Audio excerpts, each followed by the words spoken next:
Good morning, children. How are you?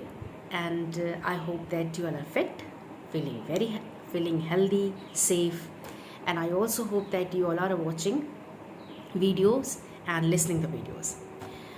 Children, welcome back in your history class. And as you know that we have started the causes of the French Revolution, and in previous lecture we were discussing about the economic causes of the French Revolution. सो आपको पता ही है बच्चों कि हम लोग जो है वो फ्रांसीसी क्रांति के कारणों के बारे में पढ़ रहे थे, और हम लोगों ने पिछले लेक्चर में फ्रांसीसी क्रांति के आर्थिक कारणों के बारे में हम पढ़ रहे थे. Some points are left to be discuss in economic causes. तो इन आर्थिक कारणों में कुछ पॉइंट्स जो हैं वो भी रह गए थे पढ़ने के लिए. तो we will continue those points in today's lecture, and I will try to start the another causes, that is the intellectual causes of the French Revolution. But before starting the discussion of those left points of economic causes, some of you have asked me to explain the second and third point of the economic causes. That is, the second point is the faulty taxation system, and the third point is the trade and commerce hindrances. First of all, I tell you the meaning of hindrances. Hindrances means restrictions, यानी रुकावट, अवरोध. तो बच्चों, आगे बढ़ने से पहले आगे जो पॉइंट्स लेफ्ट हुए हैं, जो शेष जो पॉइंट्स बचा था उसको डिस्कशन करने से पढ़ने से पहले मैं आपको सेकंड पॉइंट, जो कि आपका दोषपूर्ण कर प्रणाली था, और तीसरा पॉइंट जो था वो आपका था व्यापार और व्यावसायिक अवरोध. इनको मैं एक बार आपको फिर से रिवाइज या फिर से एक्सप्लेन कर दूंगी इस लेक्चर में. So before starting the further discussion, let's have a revision discussion of those 2 points, that is the faulty taxation system, and second one is that trade and business hindrances in economic causes. सो मैं आपको अब बताती हूँ children. जैसे कि as you know that कि इन 18th century the economic condition of the France was very miserable and very weak. So in the faulty taxation system, as I told you earlier also, in the background of the French Revolution, I have already told you about this, but in this faulty taxation system, children, the taxation system of France was you can say that कि faulty, यानी जो कर प्रणाली थी France की, जो कर प्रणाली थी बच्चों, वो दोषपूर्ण करती. उसमें बहुत सारे दोष थे, उसमें बहुत सारे शॉर्टकमिंग्स थे, बहुत सारे जो है वो कमियां थी. And because the first 2 states that were clergy state and noble state, ये जो पहले जो 2 फ्रांसीसी समाज में जो पहले 2 वर्ग थे, 2 क्लास थे, वो थे आपके पादरी वर्ग और दूसरा था कुलीन वर्ग. तो ये जो कुलीन वर्ग और जो पादरी वर्ग थे, they were free from paying taxation. They did not पे एनी टाइप ऑफ टैक्सेस. यानी ये जो 2 वर्ग थे, कुलीन वर्ग और पादरी वर्ग, ये टैक्सेशन फ्री वर्ग था. यानी इनको किसी प्रकार का भी टैक्सेशन इनको नहीं देना पड़ता था, या किसी प्रकार के टैक्सेस ये या कर ये नहीं देते थे. So they were free from the taxation, they were free from this system. And what happened next? Then what happened? The whole burden of the taxation fell on the unprivileged class.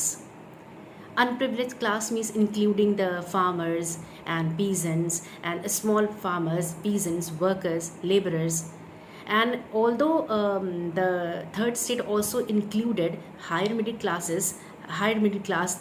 such as lawyers, doctors, businessmen, rich merchants, but the whole burden of taxation fell on the unprivileged class, including especially farmers and small peasants. They had to give different type of taxes to the different class, to the different people. Like they had to pay tithe taxes. A religious tax, as I told you earlier in previous lecture about tithe. The tithe was a religious tax to be paid to the church, and the farmers had to pay the tithe tax, a religious tax to be paid to the church. And the second one, the farmers and small peasant had to pay second type of tax, that is called tithe, direct taxes to be paid to the king, or you can say that to the state. यानी जो ये farmers थे, जो किसान थे, जो छोटे किसान थे, जो गरीब किसान थे, जो ये अनप्रिविलेज क्लास था, जिनको किसी तरह की सुविधा प्राप्त नहीं थी, वो जो ये कर प्रणाली था, कर देने की जो जिम्मेदारी थी, जो कर देने का जो दायित्व था, जो एक था भार, वो पूरा भार जो है टैक्सेशन का, कर का, वो इनके कंधों पर पड़ गया। तो जो छोटे फार्मर्स थे, जो छोटे किसान थे, जो गरीब किसान थे, वो उनको जो है हर तरह का कर देना पड़ता था। जैसे कि हमने आपको पिछले लेक्चर में बताया कि बच्चों, इनको जो है एक धार्मिक कर देना पड़ता था जिसका नाम था टाइथ। यानी टाइथ एक धार्मिक कर था जो कि इन्हें चर्च को देना पड़ता था। और दूसरा कर था बच्चों, वो था टाइल, जिसको कहते हैं टाइल। ये डायरेक्टली एक प्रत्यक्ष कर था जिसको इन्हें राज्य को या राजा को देना पड़ता था। तो इनको जो है तरह तरह के कर इनको देने पड़ते थे। यानी सारा टैक्सेशन का जो बर्डन था, जो भार था, इनके कंधों पर ही था। तो they were you can say that कि they were exploited by the first two classes। हम ये कह सकते हैं बच्चों कि ये जो थर्ड स्टेट था, जो स्पेशली जो फार्मर्स और वर्कर्स थे, जो पुअर फार्मर्स थे, स्मॉल पीसेंट्स थे, ये जो है वो बहुत ज़्यादा, इनकी स्थिति बहुत दयनीय थी। एंड वन थिंग ऑल्सो कि, और along with these two taxes they had to pay other indirect taxes also, and those indirect taxes they had to pay on daily use goods like tobacco and salt। यानी इसके अलावा भी बहुत सारे अप्रत्यक्ष कर भी थे बच्चों जो इन्हें देने पड़ते थे, जैसे कि रोज़मर्रा की खाने की चीज़ें या खाद्य पदार्थ या उन खाने की चीज़ों पे, जैसे सॉल्ट है, टोबैको है, अदर कमोडिटीज़। तो इनको उस पर भी जो है उनको टैक्स देना पड़ता था। तो 2 टैक्सेस तो उनका तय था, और उसके अलावा जो है वो बहुत सारे अप्रत्यक्ष कर थे जो कि इन्हें देना पड़ता था। और जो सरकार थी, अपनी आर्थिक स्थिति को सुधारने के लिए, यानी जो राजा था, अपनी फ्रांस की आर्थिक स्थिति को सुधारने के लिए बच्चों टैक्सेशन को इंक्रीज़ करता चले जा रहा था। यानी टैक्सेस इंक्रीज़ होते चले जा रहे थे। और क्योंकि इनको बहुत सारी चीज़ों का इंतज़ाम करना था, अरेंजमेंट करना था, जैसे सेना का रख रखाव करना था, जैसे विश्वविद्यालयों को देखना था, जैसे बहुत सारे ऑफिसेस को बनाना था। तो इस तरह की चीज़ें बच्चों जो था, इसके लिए उन्होंने क्या किया कि टैक्सेस में वृद्धि कर दी, यानी टैक्सेस को इंक्रीज़ कर दिया। And what happened as a consequence? What happened? The third class started protesting against this unprivileged thing. ये जो असुविधा जो हो रही थी थर्ड क्लास को, जो एक्सप्लॉयटेशन, जो शोषण हो रहा था, उसके खिलाफ जो है थर्ड स्टेट ने जो है वो विरोध करना शुरू कर दिया। And what happened that this created disbalance in the French society. और इसीलिए ये जो टैक्सेशन दोषपूर्ण कर प्रणाली थी, ये जो है फ्रेंच के समाज में एक कह सकते हैं कि असंतुलित फ्रेंच का जो सामाजिक ढांचा था वो असंतुलित हो चुका था, because of this faulty taxation system. तो children understood. Now the third point is trade and business hindrances. Trade means आप कह सकते हैं व्यापार, और बिजनेस कह सकते हैं व्यवसाय, और हिंड्रेंसेस माने होता है रिस्ट्रिक्शंस, यानी ऑब्स्टिकल्स या रुकावट या अवरोध। तो इकोनॉमिक, अब ये कह सकते हैं कि the development of trade and commerce in the कह सकते हैं कि the development and of trade and business in the France was also weak. ये भी कह सकते हैं कि फ्रांस की जो आर्थिक स्थिति में जो व्यापारिक और व्यावसायिक जो कंडीशन स्थितियाँ थी वो भी बहुत ज़्यादा ख़राब थी। यानी the trade and the commerce were also weak in the economical condition of the France. और सबसे बड़ी बात थी, क्यों ख़राब थी? Y?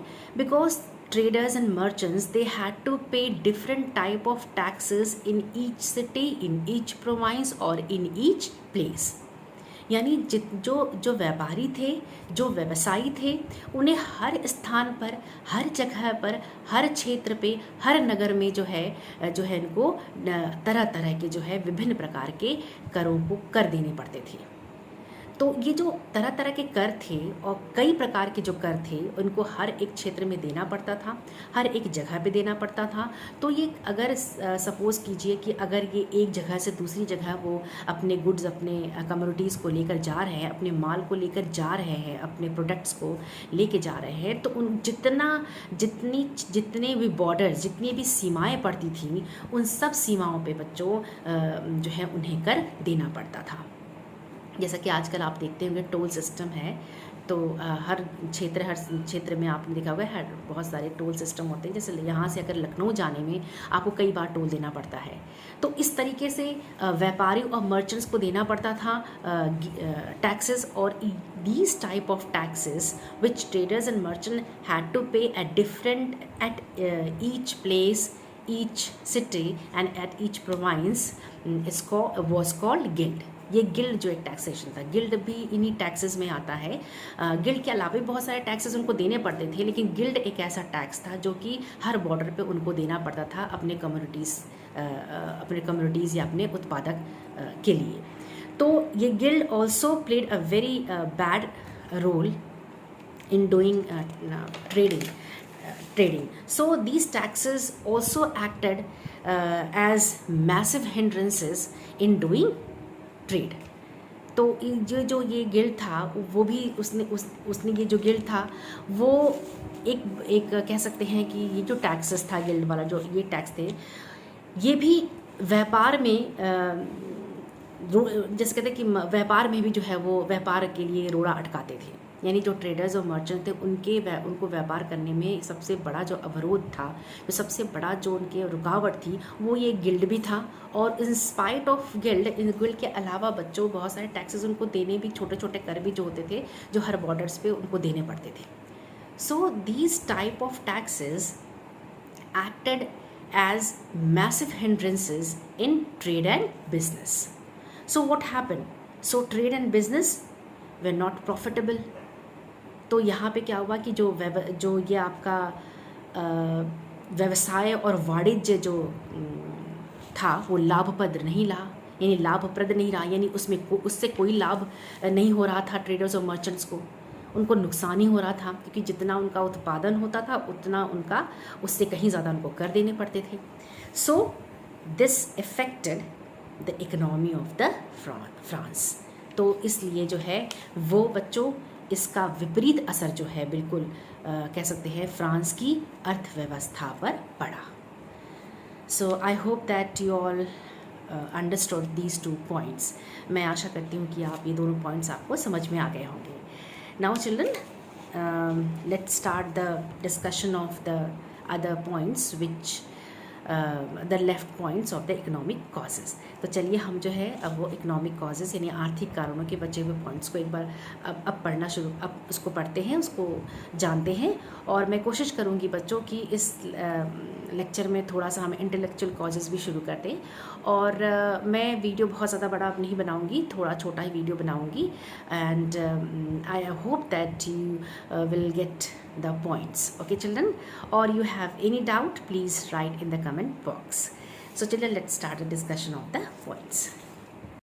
So children, the next point in the economic causes of the French Revolution is 6th point, that is the problem of unemployment. यानी आपकी फ्रांसीसी क्रांति का जो अगला पॉइंट है, यानी वो छठा जो पॉइंट था, 6th पॉइंट था वो है बेकारी की समस्या। Now in this point what happened children, इस पॉइंट में क्या हुआ कि जो बेकारी की समस्या मीन्स अनएम्प्लॉयमेंट, यानी नौकरी ना मिलना, जॉब ना मिलना, या उनको जॉब से निकाल देना, या खाली हो जाना, या जो मज़दूर, जो वर्कर्स जो काम कर रहे थे उनको जो है इनकी नौकरी से हटा देना। सो व्हाट हैपेंड कि बेकारी की जो समस्या थी उसने भी जो फ्रांस की, यानी जो फ्रांस की जो आर्थिक स्थिति को दयनीय बना दिया था। यानी ये जो समस्या थी, द प्रॉब्लम ऑफ अनएम्प्लॉयमेंट थी, also made the economic condition of the France weak. इस economic condition of the France को, यानी जो फ्रांस की जो दयनीय आर्थिक स्थिति थी उसको बनाने में जो है बेकारी की समस्या ने भी एक जो है वो एक कारण बना। अब क्यों ऐसा हुआ कि औद्योगिकीकरण, इंडस्ट्रियलाइजेशन के कारण, यानी बिकॉज ऑफ द इंडस्ट्रियलाइजेशन, यानी जो औद्योगिकीकरण था, यानी बड़े बड़े जो इंडस्ट्रीज जो हैं वो ऑलरेडी स्टार्टेड हो चुके, फ्लरिश होना जो है वो शुरू हो चुके थे। और उससे क्या हुआ कि जो घरेलू उद्योग थे, जो आपके डोमेस्टिक इंडस्ट्रीज़ थी, जो कॉटेज इंडस्ट्रीज़ थी, वो धंधे बंद हो गए। इससे क्या हुआ कि इसमें जो भी कारीगर, जो भी मज़दूर इसमें कार्यरत थे, जो भी मज़दूर, जो भी कारीगर इस इंडस्ट्रीज़, ये घरेलू उद्योग में या डोमेस्टिक या स्मॉल स्केल इंडस्ट्रीज़ में जो काम कर रहे थे, वो बेकार हो गए। अब जब वो बेकार हो गए, उनको काम नहीं मिलने लगा, तब वे क्या हो गए, हताश हो गए। और फिर वो जो है वो उनकी लाइफ जो है वो दयनीय होती गई और वो शोषण के शिकार होने लगे। तो अब क्या हुआ कि उन्होंने भी जो है इस चीज़ का विरोध करना शुरू कर दिया और फ्रेंच रिवॉल्यूशन यानी फ्रांसीसी क्रांति के समर्थक हो गए। यू कैन से दैट कि the problem of employment, I told you कि problem of unemployment, you can say that ki also played a very crucial role in making the economic condition of France weak. Because of the industrialization, domestic industries vanished, and all the workers and laborers they lost their jobs. And because of this condition, because of this, the laborers and the life of laborers and workers became worse, and they were you can say that ki they were exploited by the higher classes, and their life became miserable. तो उससे क्या हुआ, what happened then they started protesting against this, and they supported the French Revolution. They also became a part of the French Revolution. ये था आपका, this is the point, problem of unemployment यानी बेकारी की समस्या. Now the last point is dissatisfaction among soldiers, यानी सैन्य असंतोष जिसे हम कहते हैं हिंदी में.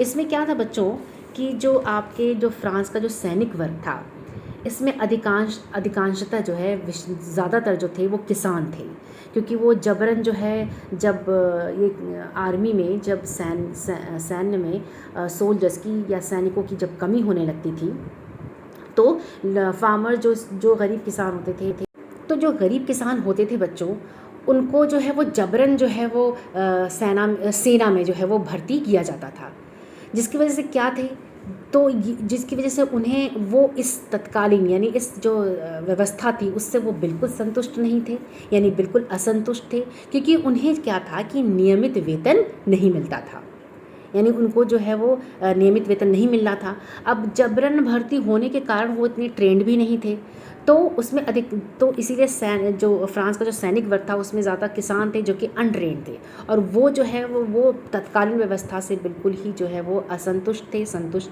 नहीं थे, सेटिस्फाइड नहीं थे, क्योंकि उन्हें नियमित वेतन यानी सैलरी नहीं मिल रही थी। अब क्रांति के समय क्या हुआ, सैनिकों का बहुत दिनों से वेतन जो था वो बकाया था। इसके अतिरिक्त सैनिकों के भोजन, वस्त्र यानी खाना या कपड़ा, वस्त्र का भी जो है वो अच्छा प्रबंध नहीं था, यानी समुचित प्रबंध भी नहीं किया गया था। तो सैनिकों के असंतोष का अन्य कारण जो है, सेना में पदोन्नति योग्यता के आधार पे नहीं दिया जाना था, यानी जो अब जैसे सैनिक जो सेना में अगर कोई भर्ती होता है बच्चों, तो पूरी क्वालिफिकेशन या उसको उस मापदंड से तैयार किया जाता है, तब जाकर वो सेना में भर्ती होता है। लेकिन यहाँ तो किसान थे जो गरीब थे, उनको जबरन भर्ती किया गया था, तो वो उनकी योग्यता के अनुसार तो वो सैनिक वर्ग में जो नहीं गए थे, तो फिर क्या हुआ, अब सेना में जो उच्च पद थे उस पर सिर्फ, अब ये भी था उसमें भी डिस्क्रिमिनेशन था, सैनिक वर्ग में क्लास में भी डिस्क्रिमिनेशन था, कि अब सैनिकों के असंतोष का ये भी एक कारण था कि सेना में जो पदोन्नति थी यानी जो हाई रेपुटेशन जो पोस्ट थी वो जो है वो किसानों या कृषकों को नहीं दी जाती थी, जो थोड़े लोअर क्लास के थे उनको नहीं दी जा रही थी। वो भी पद जो था, हाई जो पोस्ट था, जो हाई पद था, जो उच्च वर्ग था, जो उच्च पद था, वो सिर्फ कुलीन वर्ग के लिए ही था। तो इससे भी सेना जो है असंतुष्ट थी। So children, what happened in this point, that dissatisfaction prevailed among soldiers of France, because they were dissatisfied with this system where actually because they were not getting any continuous or any fixed amount of salary. So children, in the army class, most of the soldiers were peasants who were compelled to join the army in the time of need, but they were untrained and they were not satisfied with this type of system because they were not getting any fixed salary, as well as they were also not given proper food and clothes, and also and also there was a discrimination between lower class and noble class for the higher post, because higher posts were reserved only for the noble class, and the posts were not given according to the qualification, because qualification of the person, and only the higher post were only reserved for the noble, whether that noble person, whether nobles were qualified or not qualified.